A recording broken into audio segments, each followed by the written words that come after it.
الله وبركاته. إن الحمد لله نحمده ونستعينه ونستغفره ونؤمن به ونتوكل عليه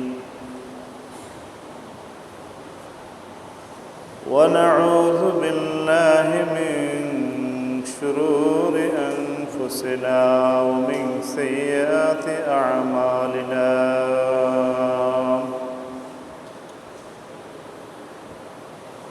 من يهده الله فلا مضل له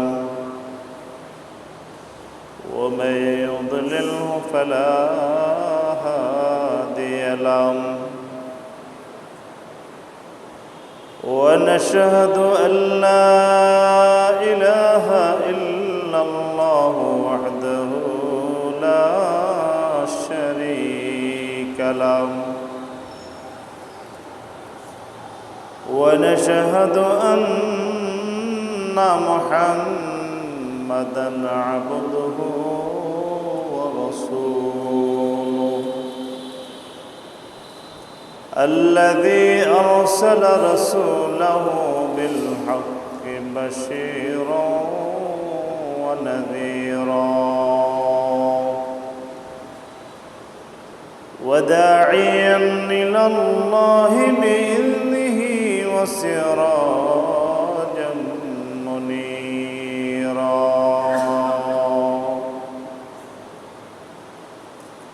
أما بعد فأعوذ بالله من الشيطان الرجيم بسم الله الرحمن الرحيم إنك لعلى خلق عظيم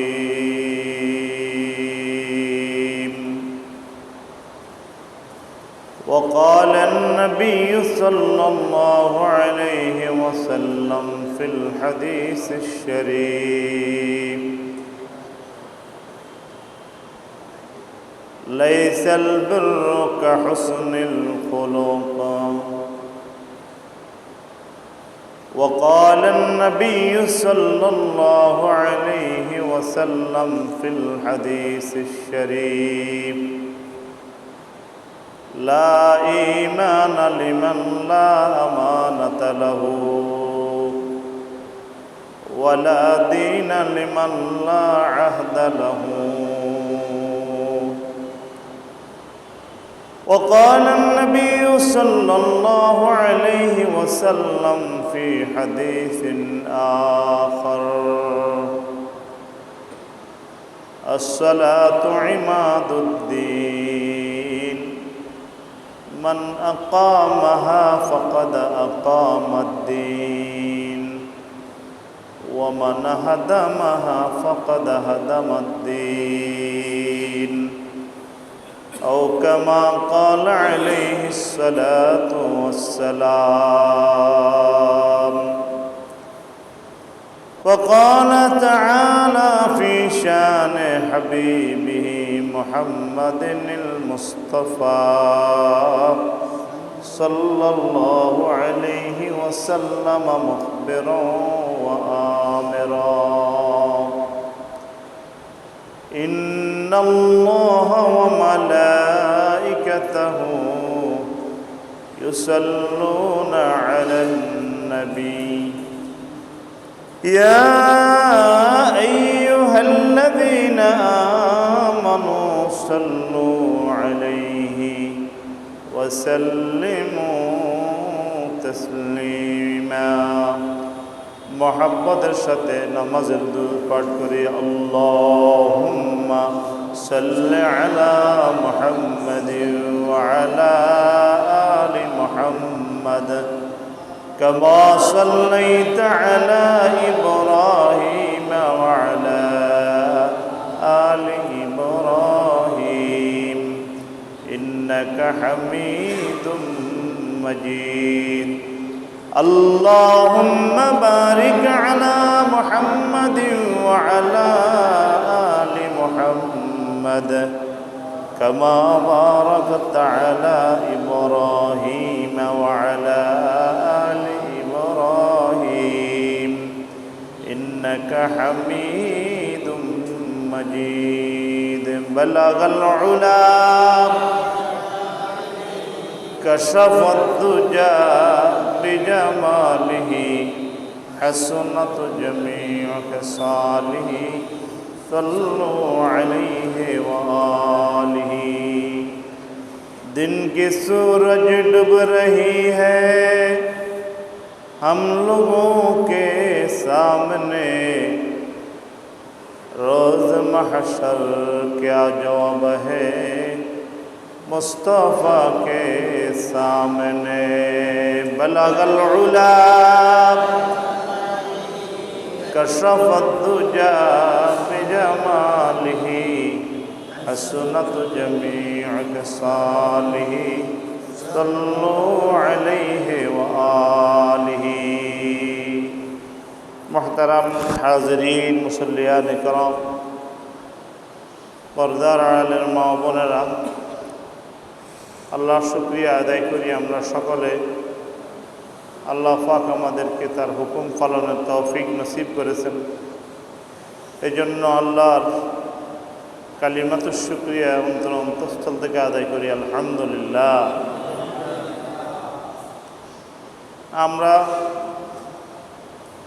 জঙ্গিবাদ বিরোধী আলোচনা করেছি এর আগে, সাম্প্রদায়িক সম্প্রীতি সম্পর্কে কোরআন এবং হাদিসের আলোকে আলোচনা করেছি আগের জুমাগুলিতে,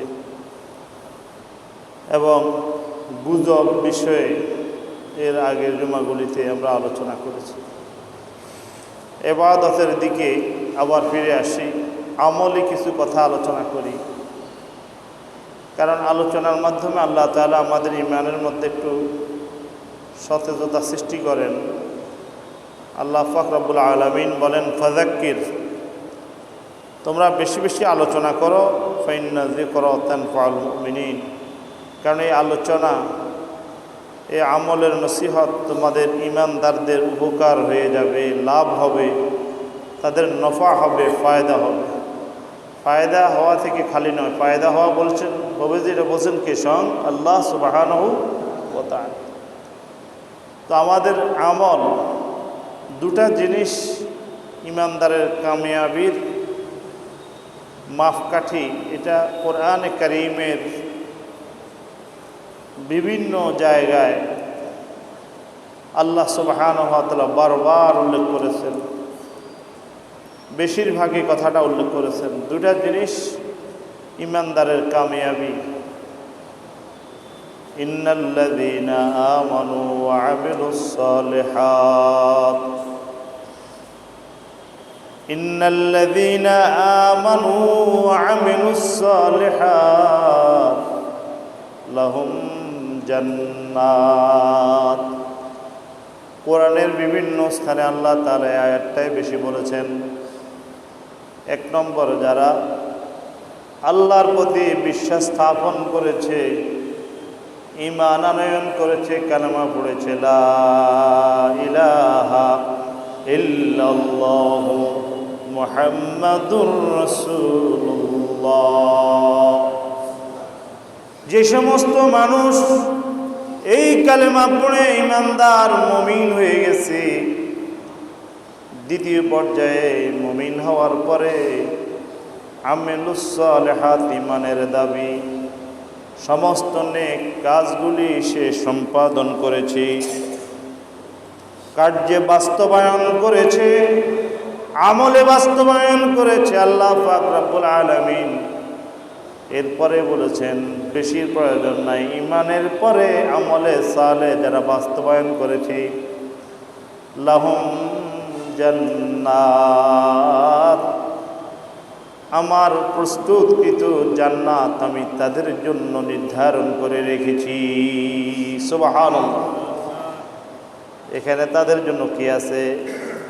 এখানে আছে মা তাশতাহি আনফুসুকুম এটা এমন একটা জান্নাত, এই দুনিয়ার মানুষ, এই দুনিয়ার মানব আর মানবিক, নারী এবং পুরুষ, এই আমল তোমরা যেই করবে তোমাদের সমান অধিকার।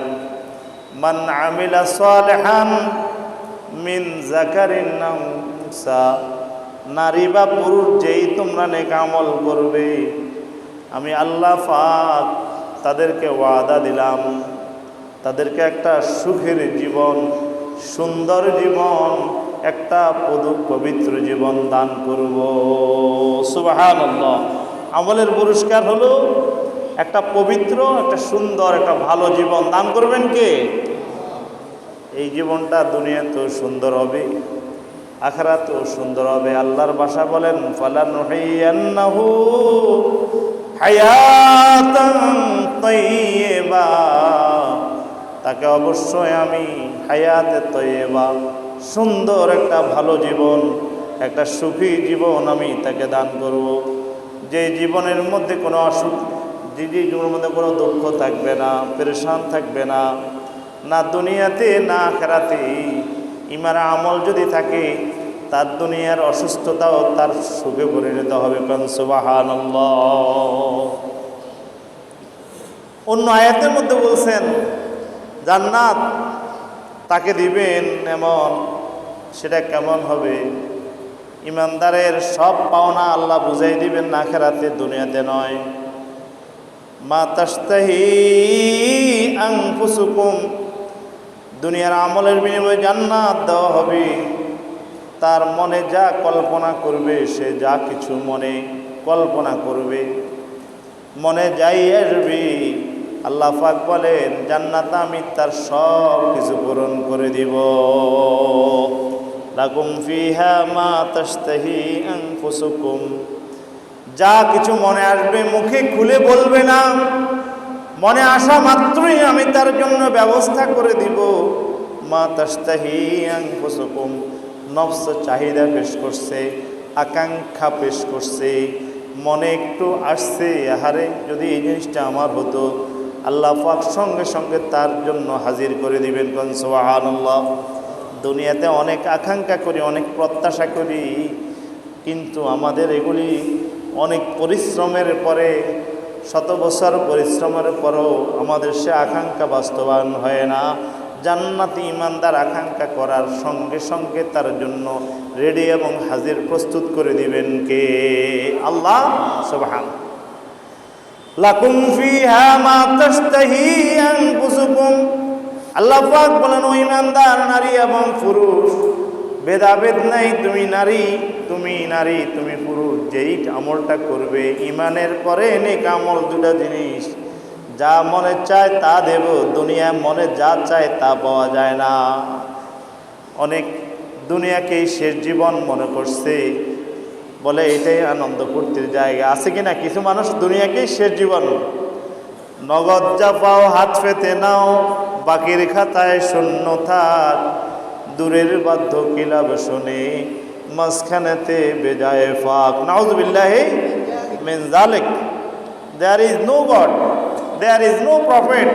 নাস্তিকদের স্লোগান, আল্লাহ বলতে কিছু নাই, রসুল বলতে কিছু নাই, প্রফেট বলতে কিছু নাই।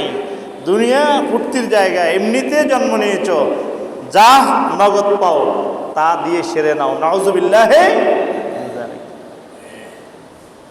এরা দুনিয়াতে যা চায় কিন্তু তা পায় না। এরা সুখের জন্য চেষ্টা করে কিন্তু সুখী হয় না। এদের দাম্পত্য জীবনেও সুখ নাই, শত কোটি টাকার মধ্যেও সুখ নাই। আল্লাহ পাক রব্বুল আলামিন বলেন একমাত্র জান্নাতীকে মনের যা চায়, মনের মতো মনের মন চাহিদা পূরণ করে দেব আমি। সকল মন বাঞ্ছনা পূরণ করব, মনোবেদনা পূরণ দূর করে দেব, মন চাহিদা আমি পূরণ করে দেব। সুবহানাল্লাহ পড়েন।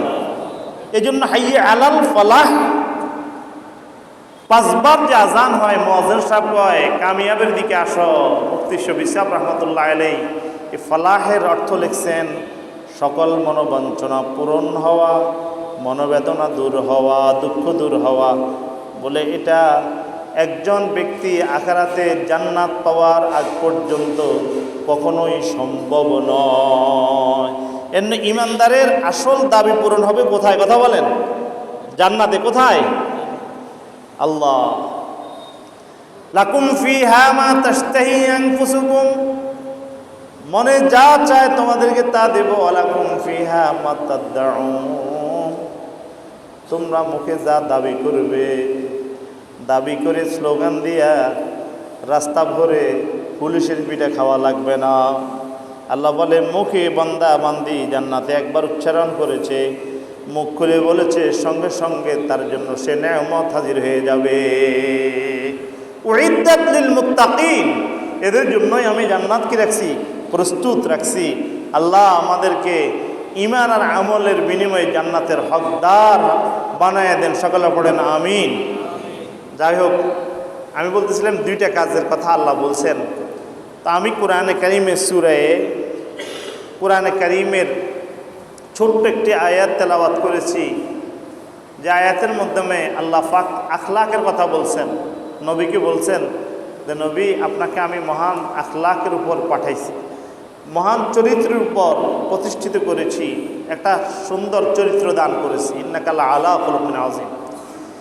এই আমলগুলি কি? সংক্ষেপে আজকের যে কয়েকটা আমলের কথা বলবো, এই আমল যে কয়েকটা আখলাকে নববী, বিশ্বনবী জনাব মুহাম্মদুর রাসূলুল্লাহ সাল্লাল্লাহু আলাইহি ওয়াসাল্লামের চরিত্র মাধুরী, এটা যদি বাস্তবায়নের আমল করতে পারি, জিন্দেগি ফিট করতে পারি, তাহলে যে জান্নাতের কথা বলা হলো, এই জান্নাত আল্লাহ তাআলা আমাদের সকলের জন্যই দেবেন বলে আল্লাহর গ্যারান্টি দিয়েছেন। কন্যা সুবহানাল্লাহ। আয়াত আল্লাহ বলছেন, নবী আপনাকে আমি মহান চরিত্র দান করেছি, খুলক আজিম দান করেছি। কারণ দুনিয়ার মানুষের সব আছে, এই একটা জিনিসের অভাব আছে। যখন এই একটা জিনিসের অভাব আছে, তখন এই একটা জিনিসের পরিপূর্ণ ভরপুর মালিক বানাইয়া, একটা জিনিসের পরিপূর্ণ অধিকারী বানাইয়া এই দুনিয়াতে একজন দূত পাঠাইছেন। এই দূতের নাম হইল মুহাম্মদুর রাসূলুল্লাহ। আম্মা জান আয়েশা সিদ্দিকা রাদিয়াল্লাহু জিজ্ঞাসা করছে, খুলক আজিম কি জিনিস? কাইফা কানা খুলক রাসূলিল্লাহ সাল্লাল্লাহু আলাইহি ওয়াসাল্লাম। হুজুরকে আম্মা আয়েশা জিজ্ঞাসা করছে, হুজুর বলছে কান খুলকুল কোরআন। খুলক আজিম হলো কোরআন। আল্লাহ তাআলা আমাকে কোরআন দান করেছেন, কোরআনের দ্বারাই আমার মাথা থেকে পা পর্যন্ত পরিচালিত, কোরআন দ্বারাই আমি জমিনে পরিচালনা করব। এইটাই হলো রাসূলের চরিত্র। পুরা কোরআন শরীফ ছিল। কন্যা সুবহানাল্লাহ।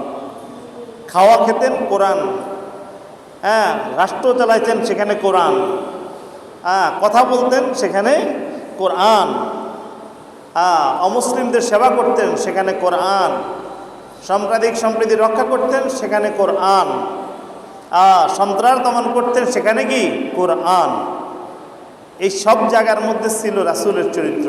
কানা খুলকু আল কোরআন, তার আচরণ মাপকাঠি ছিল কোরআন। আমাদের আয়েশা সিদ্দিকা রাদিয়াল্লাহু আনহা, ইয়া রাসূলুল্লাহ, 30 পারা কোরআন পুরাটা থেকে রাসূলের খলক ধরে নেওয়া আমাদের জন্য কষ্টকর। তো রাসূল করিম সাল্লাল্লাহু আলাইহি সাল্লাম সূরা মুমিনুনের 10টা আয়াত তেলাওয়াত করে শুনিয়ে দিলেন।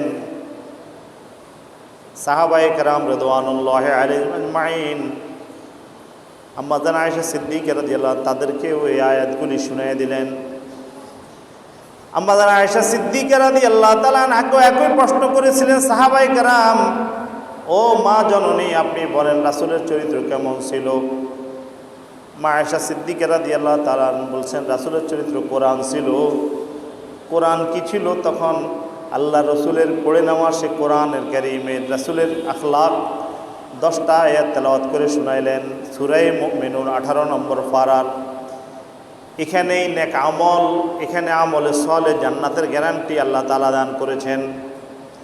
তখনই আমাদের আয়েশা সিদ্দিকা রাদিয়াল্লাহু তাআলা আনহা সাহাবায়ে কেরামকে শুনিয়ে দিলেন, ক্বাদ আফলাহাল মুমিনুন আল্লাযীনা হুম ফি সালাতিহিম খাশিউন আল্লাযীনা হুম আনিল লাগওয়ি মুরিদুন আল্লাযীনা হুম লিয-যাকাতি ফাঈলুন আল্লাযীনা হুম লিফুরুজিহিম হাফিজুন ইল্লা আলা আযওয়াজিহিম আও মা মালাকাত আইমানুহুম فإنهم غير ملومين ومن ابتغى وراء ذلك فأولئك هم العادون والذين هم على صلواتهم يحافظون الذين هم لأماناتهم وعهدهم راعون الذين هم على صلواتهم يحافظون أولئك هم الوارثون আম্মা জান আয়েশা সিদ্দিকা রাদিয়াল্লাহু তাআলা আনহা সাহাবায়ে কেরামকে 10টি আয়াত শুনাইলেন। বলে এই 10টা আয়াত আল্লাহর রাসূল শুনাইছেন। এই 10 আয়াত হলো বিশ্ব নবীর চরিত্র। কোন সুবহানাল্লাহ। তোমরা সংক্ষেপে সূরা মুমিনের 10 আয়াত থেকে রাসূলের চরিত্র নাও। তার মূল চরিত্রের প্রথম ভাগ হলো ঈমান বিল্লাহ, আল্লাহর প্রতি বিশ্বাস স্থাপন। আল্লাহ আছে, নাস্তিকরা এই প্রথমটাই অস্বীকার করে। নাউযুবিল্লাহি মিন যালিক। পৃথিবীটা এমনি এমনি হয়েছে। গত সপ্তাহে আমরা দলিল প্রমাণ দিয়ে ইমাম আবু হানিফা বুঝিয়ে দিছে যে পৃথিবীর কায়নাত এর স্রষ্টা একজন আছে, পরিবর্তন যে হয় এই পরিবর্তনকারী আছে একজন। তিনি কে? তিনি আছেন আল্লাহু ওয়াল মুস্তাজমি লিজামি সিফাতিল কামাল। তো এক নম্বর হলো ঈমান বিল্লাহ। যাদের ঈমান আছে পরকালে যাওয়ার সুখ পাওয়ার জন্য এক নম্বর হলো আল্লাহর প্রতি ঈমান আনতে হবে, বিশ্বাস স্থাপন করতে হবে। লা ইলাহা ইল্লাল্লাহ, আল্লাহ ছাড়া কোনো মাবুদ নাই। ওয়াহদাহু লা শারীকা লা, তিনি মাবুদ উপাস্য, তিনি আমাদের মালিক, তিনি আমাদের একমাত্র মালিক। তার সাথে কোনো শরীক অংশীদার নাই, তার কোনো অংশ নাই। আছে যারা আল্লাহ তাআলার অংশ স্থাপন করে, 360কে মূর্তিকে খোদা মানে, ইহুদিরা আল্লাহরে আল্লাহ মানে, তার সাথে মূসা নবীকেও খোদার অংশ মানে, ওজায়েরকে খোদার অংশ মানে, খ্রিস্টানরা মরিয়ম আলাইহিস সালামকে খোদার অংশ মানে। নাউযুবিল্লাহি মিন যালিক।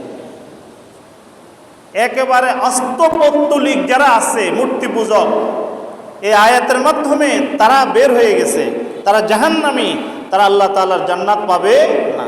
তাদের ঈমান নাই, তারা শরীক করে আল্লাহ তাআলার সাথে। হ্যাঁ, ঈমান বিল্লাহ যাদের নাই, যারা আল্লাহর সাথে শিরিক করে, সরাসরি অস্বীকার করে, অস্তিত্বই স্বীকার করে না, এই একটা গ্রুপ আছে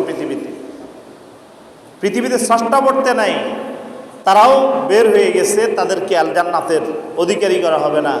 যারা স্বীকার করে কিন্তু অংশীদার স্থাপন করে, আল্লাহ একা দুনিয়া চালাইতে পারে না, তার সাথে শরীক লাগে, নাউযুবিল্লাহি মিন যালিক, তারাও বাদ। যারা একমাত্র আল্লাহকে ইলাহ মানে, ঈমান বিল্লাহ, তাওহীদ, আলহামদুলিল্লাহ পড়েন। আল্লাহ আমাদেরকে সেই কাতারে, সেই দলে অন্তর্ভুক্ত হওয়ার তৌফিক দান করেছে। সকলে পড়ুন আলহামদুলিল্লাহ।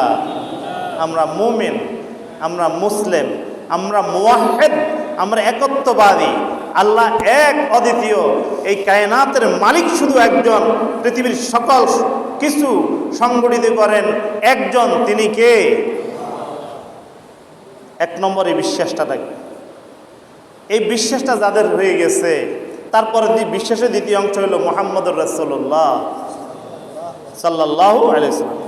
মুহাম্মদ আল্লাহ তাআলার প্রেরিত রাসূল। তিনি দুনিয়াতে এসেছেন আল্লাহর দূত হিসেবে। তিনি যেই বার্তাগুলি নিয়ে এসেছেন সবগুলি সত্য, তিনি সত্য। এই ঈমানের দ্বিতীয় অংশ হলো এটা। তাহলে এর দ্বারা বোঝা গেল যারা কোরআন বিশ্বাস করে কিন্তু হাদিস বিশ্বাস করে না। লা ইলাহা ইল্লাল্লাহ হলো কোরআন, মুহাম্মদুর রাসূলুল্লাহ হাদিস। বাংলাদেশে নয়, সারা দুনিয়াতে এখন একটা ফেরকা বাইরেছে। এই ফেরকার নাম হইল আহলুল কোরআন। আপনারা তো আহলুল হাদিসের নাম শুনছেন। এখন একটা দল বাহিরেছে কি আহলুল কোরআন,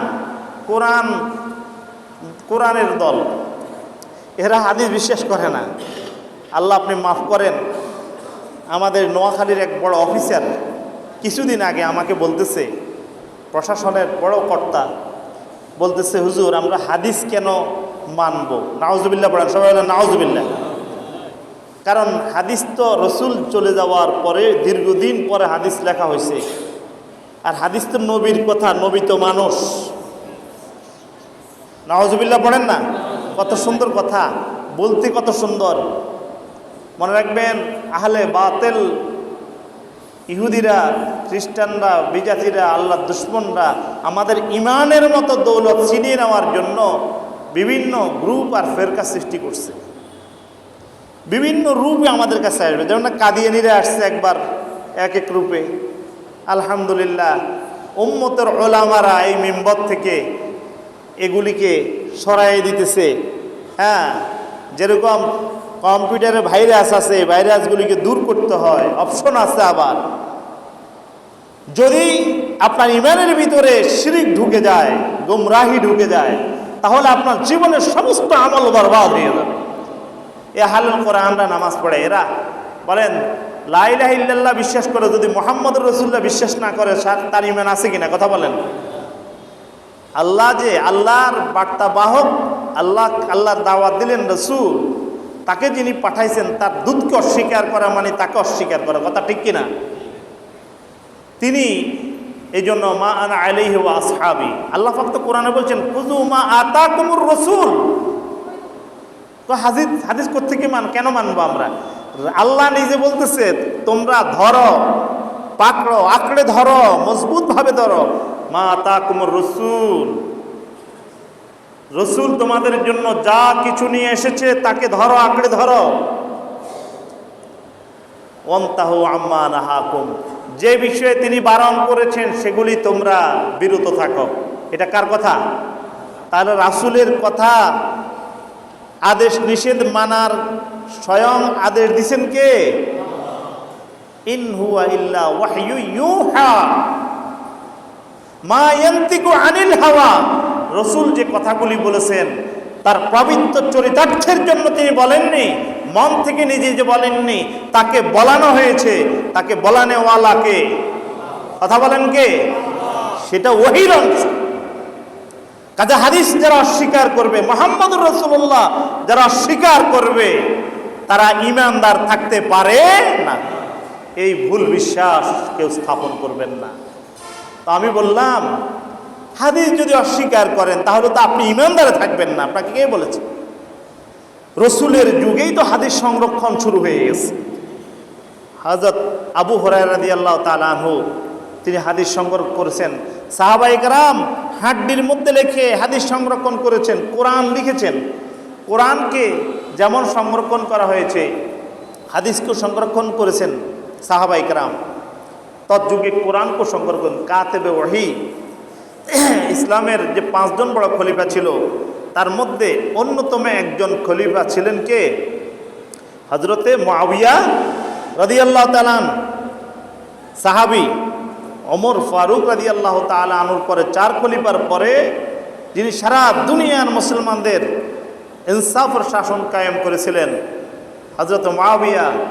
পৃথিবীর ইতিহাসে প্রথম নৌবহরের আবিষ্কারক হযরত মুআবিয়া রাদিয়াল্লাহু তাআলা। তিনি রাসূলের ওহী লেখক ছিলেন। দুনিয়ায়ে সদাকত মে তেরা নাম রহেগা, सिद्दीक तेरे नाम से इस्लाम रहेगा। दुनिया ये अदालत में तेरा नाम रहेगा, फारूक तेरे नाम से इस्लाम रहेगा। दुनिया ये सखावत में तेरा नाम रहेगा, उस्मान तेरे नाम से इस्लाम रहेगा।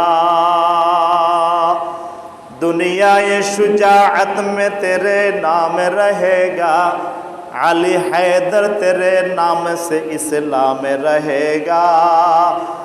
दुनिया ये सियासत में तेरे नाम रहेगा, मुआविया तेरे नाम से इस्लाम रहेगा। পৃথিবী যতদিন বাকি থাকবে ততদিন পৃথিবীর প্রথম খলিফা, নবীর খতম খলিফা হযরত আবু বকর সিদ্দিকের সাদাকার সততার উপর পৃথিবী টিকে থাকবে। কোন সুবহানাল্লাহ। যতদিন পৃথিবী টিকে থাকবে, ওমর ফারুকের ইনসাফের শাসনের এই নীতি কায়েম থাকবে, ইতিহাস হয়ে থাকবে। পৃথিবী যতদিন বেঁচে থাকবে, হযরত ওসমানের দানশীলতার কথা স্মরণ রাখবে। পৃথিবী যতদিন বেঁচে থাকবে, হযরত আলীর বীর বাহাদুর ইসলামের জন্য তার আত্মদানের কথা পৃথিবী মনে রাখবে। পৃথিবী যতদিন থাকবে, পৃথিবী হিসাবে ইতিহাসে শাসন আর রাজনীতির দিক থেকে হযরত মুআবিয়ার ইনসাফের কথা দুনিয়াবাসী মনে রাখবে। মুআবিয়া রাদিয়াল্লাহু তাআলা কাতিব ওহী ছিলেন। হযরত আবু হুরায়রা হাদিসের সংরক্ষণকারী ছিলেন। অসংখ্য সাহাবা এখানে হাদিস সংরক্ষণ ছিলেন। তাহলে ঈমান বিল্লাহ, ঈমান বির রাসূল, যারা বলে কোরআনকে বিশ্বাস করি, হাদিসকে বিশ্বাস করি না, তারা কি মুমিন নয়, মুমিন হইতে পারে না। ইসলামের ভিতরে যুগে যুগে কিছু কট্টরপন্থী লোক সৃষ্টি করেছিল ইহুদিরা। মুতাজিলা নামে একটা ফেরকা তৈরি করছিল। মুতাজিলা, এদের পরবর্তীতে ইমামরা তাদের নাম মুতাজিলা দিছে। এদের আকীদা ছিল মুরতাকিবে কবিরা কাফের, যারা কবিরা গুনাহ করে তারা কাফের, মুসলমান নয়। ধরেন আপনি মিথ্যা কথা বলছেন, এটা কবিরা, আপনি আজকে থেকে আর কি মুসলমান, আজকে থেকে আর কি মুসলমান ন। আপনি একটা মিথ্যা কথা বলে ফেলছেন, এটা কবিরা গুনাহ, আপনি এখন মুমিন, আপনি কাফের হয়ে গেছেন। কথা শুনতে সুন্দর। এই কথার মাধ্যমে তাদের একজন ইমাম ছিল। এই ইমাম মূলত ইহুদি ধর্ম ত্যাগ করে মুসলমান হয়ে পরবর্তী একটা মতবাদ সৃষ্টি করেছে। উদ্দেশ্য ছিল মুসলমানদের মধ্যে ডিভাইড সৃষ্টি করা। কথা শুনতে ভালো, যে যারা কবিরা গুনাহ করবে তারা কাফের, ইমানদার থাকবে, সুন্দর কথা। এবারে তো ভালো কথা না কয়, যারা কবিরা বড় বড় গুনাহ করবে, তো কবিরা গুনার মধ্যে মিথ্যা কথা কবিরা গুনাহ, গীবত পরনিন্দা কবিরা গুনাহ, চুরি করা কবিরা গুনাহ। কিন্তু আহলে সুন্নাত ওয়াল জামাত, ইসলামের সর্বজন স্বীকৃত আকীদা হলো, আপনি যদি কবিরা গুনাহ করেন আপনার বড় মহা পাপ হয়ে গেছে, আপনি তওবা করলে আপনাকে মাফ করে দিবেন কে? ঈমান। আপনি মুমিন থেকে খারেজ হবেন না। এটাকে বলে তাকফিরি সংগঠন। এই আধুনিক যুগে তাকফিরি সংগঠন আইএস আপনার মধ্য পশ্চিমা আমেরিকা সৃষ্টি করেছে। আইএস বলছে আপনার ইরাকে আইএস, এরাও তাকফির। আপনি ইসলামী রাষ্ট্রে বাস করেন, আপনি এখন ইসলামী হুকুমত কায়েম করেন নাই, আপনি মোমেন, আপনি কাফের। কথা সুন্দর, কিন্তু না, ইসলামী এত সরাসরি এইভাবে ডাইরেক্ট আপনাকে বলে নাই। তাইলে রাসূল করিম সাল্লাল্লাহু আলাইহি ওয়াসাল্লাম মক্কাতে একদিনেই সবগুলিরে, শুধু রাসূল কেন, আল্লাহ তাআলা তো ইচ্ছা করলে, আল্লাহ জমিনের মালিক, মক্কার সব কাফেররে একদিনেই ইমানদার বানাইতে পারতেন কে? কিন্তু আল্লাহর কুদরত হলো স্থির, আল্লাহ ধৈর্যশীল, আল্লাহ সহনশীল, আল্লাহ কট্টর নয়। কট্টর আর চরমপন্থা ইসলামের কোনো অংশ লা আসাবিয়্যাতা ফিল ইসলাম। এই যুগের মুতাজিলা, পশ্চিমারা, এটার পিছনে ইহুদিরা জড়িত ছিল। জিহাদ নামে, মুসলমানদের নামে একটা গ্রুপ সৃষ্টি করে দিয়েছে, যারা বোমা মারবে, যে স্থাপনাতে বোমা মারবে সেটা মুসলমানদের, যে মারা গেছে সেও মুসলমানদের, যেই ভূমিতে বোমা মারছে সেও মুসলমানের। আপনারা দেখতে পাচ্ছেন সিরিয়ার বর্ডারে, সিরিয়াতে কতগুলি জিহাদি সংগঠন, তাকফিরি সংগঠন। সিরিয়ার বর্ডারে ইসরায়েল রাষ্ট্র ছিল, ইসরায়েলের দিকে যেই দলগুলি একে অপরকে হত্যা করছে, তুই হক না আমি হক, এই তুই হক না আমি হক, তুই কাফের আমি মোমেন, এই কথা বলি একে অপরকে বোমা মারে। কিন্তু ফাঁসিদি ইসলামের চিরশত্রু দুশ্মন ইসরায়েলের দিকে থুতু নিক্ষেপ করে না। এবারে কি বুঝতে পারছেন আপনি? এদের গোড়া মতবাদ আর তথ্য সন্ত্রাস চালিয়েছে ইহুদিরা। এজন্য ঈমান বিল্লাহর পরে ঈমান বির রাসূল, ঈমান বিস সুন্নাহ, হাদিসের প্রতি যদি কারো বিশ্বাস না থাকে, সে কখনো মুমিন হতে পারে না। ঈমানের দ্বিতীয় অংশ, হাদিস অস্বীকার করলে সে কখনো ঈমানদার হবে না। এভাবে ইজমা এবং কিয়াস এটাও মানতে হবে।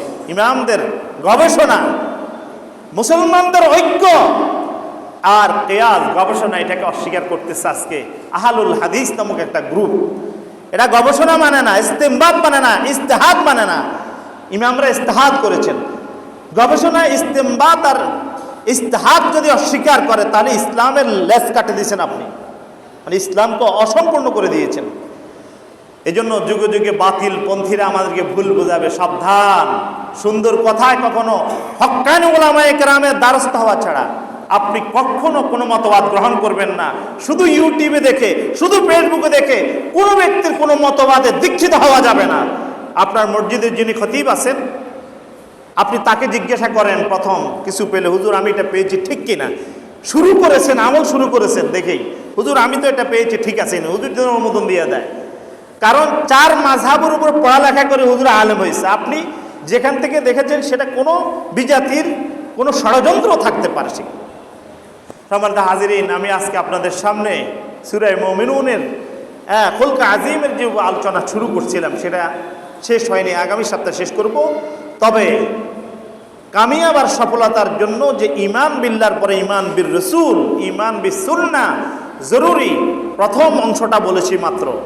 এখানে 10টা আয়াত তেলাওয়াত করছি, প্রথম আয়াতটার উপর আলোচনা করেছি। এই জন্য এই পৃথিবীর কোনো মতবাদ আজকে মিডিয়া কেন্দ্রিক দেখলে আমরা সেটা সহজে গ্রহণ করব না, তাহলে আমি হয়তো গুমরা হয়ে যাব।